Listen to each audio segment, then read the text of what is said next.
Hello, I'm Bob Schieffer, and welcome to the CBS Evening News online edition. Just ahead, an important Shiite mosque is destroyed in Iraq, sparking widespread violence against scores of Sunni Muslim targets. Kimberly Dozier will have details. Also, a CBS News exclusive, Bob Orr gives you a rare inside look at how security actually works at a major U.S. container port.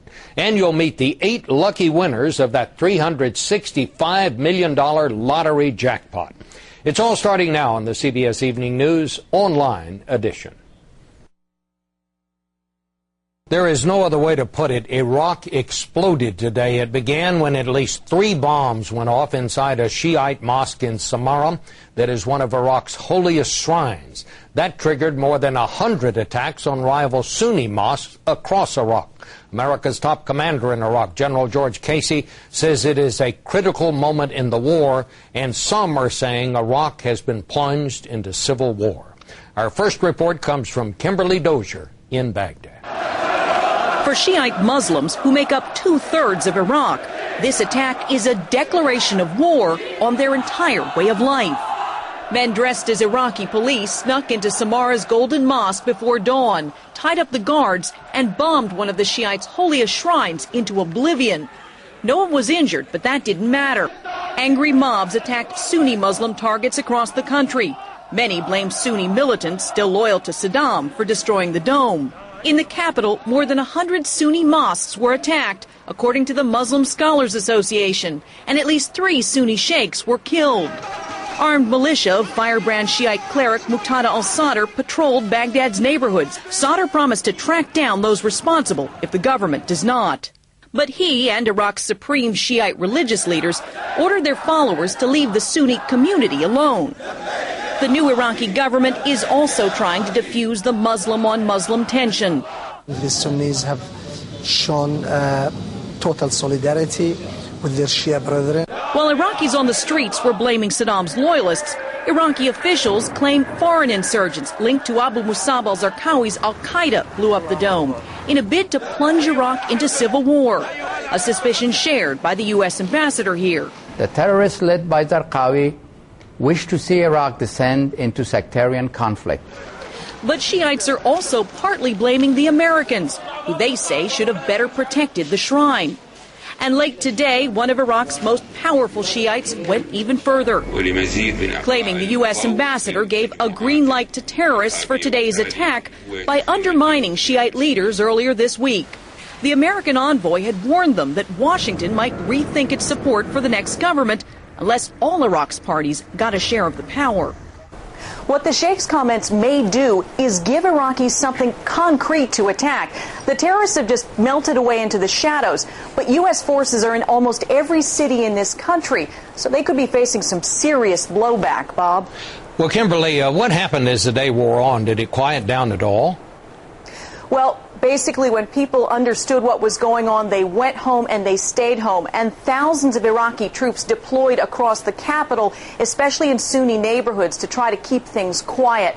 Right now, it's like this whole city is holding its breath, waiting for the next thing to blow up. All right. Well, thank you very much, Kimberly. While the argument over all this has been raging, our correspondent Bob Orr has been touring the docks to see how security actually works there. Today, he got an exclusive look at the port of Newark, and while he found officials there are working hard, with so many containers getting only minimal inspection, what he found is not exactly a confidence builder. This container is supposed to be carrying clothing from India, but the customs chief at the port of Newark isn't so sure. There are factors that were brought into play that make this a high-risk container for anti-terrorism. And Chief Kevin McCabe also has doubts about this container, said to be carrying frozen pastries from Israel. So these 2 containers will get extra screening today. And when you find a container that you just have too many questions about, you say that one just smells bad, what do you do? We're a very curious bunch. If we see something that we don't like, we handle that until the risk is gone. Every day, 350 containers of the 5,000 which arrive here are singled out for closer inspection based on intelligence analysis, a sort of cargo container profiling. It allows customs officers to focus on the highest potential risks. We don't want to cripple the U.S. economy by doing our inspections, but we do have to manage what we're doing and manage the threat and make sure that we're doing exactly what we need to do. Suspect containers are run through huge truck-sized X-rays, and those that still don't pass muster are opened and searched package by package. This stuff came from where? From Syria. And nearly all containers, 98% of them, are screened for radiation before they're allowed to be trucked out of the port. So in layman's terms, as these trucks go through this portal, you're looking for things like a dirty bomb. Absolutely. Looking for components of a weapon or a weapon itself. McCabe says it's simply not practical, physically or economically, to search every container. How much do you worry about something getting through? Do you go home at night? Does that keep you awake? Well, anything is possible. We saw what happened on 9/11. McCabe is confident, though. He says inspections are far more rigorous than they were before 9/11. Perhaps you can hear and see some of the work going on even tonight. But 1.8 million containers go through this port alone every year. And officials are mindful that the terrorists only have to beat the system once. Bob? Thank you very much, Bob. The best story of the week. 8 packing house workers in Lincoln, Nebraska won the biggest lottery jackpot ever. How did they react? Exactly the way you would expect. It was party time. Eric Zorns was a maintenance mechanic at a Nebraska ham processing plant. Now he and 7 co-workers are multimillionaires. I've been retired for about 4 days now. Surprisingly, not everyone quit. 3 of them, including David Gailey, worked as scheduled until 6:30 this morning. Well, they would have been short of help, and The winners are a cross-section of 21st century America. 3 are refugees, 2 from Vietnam, 1 from Central Africa. They'll divide the $365 million jackpot equally, although after selecting a cash payout rather than an annuity, their individual winnings drop to about $22 million, $15.5 million after taxes. Naturalized American Quang Dao says he came here to be free. Now, he's free and rich. This is it, country. All the winners seem to react in their own special way. Are you married? No, it's all mine. Michael Terpstra took it all in stride. I've been able to sleep. I can't eat.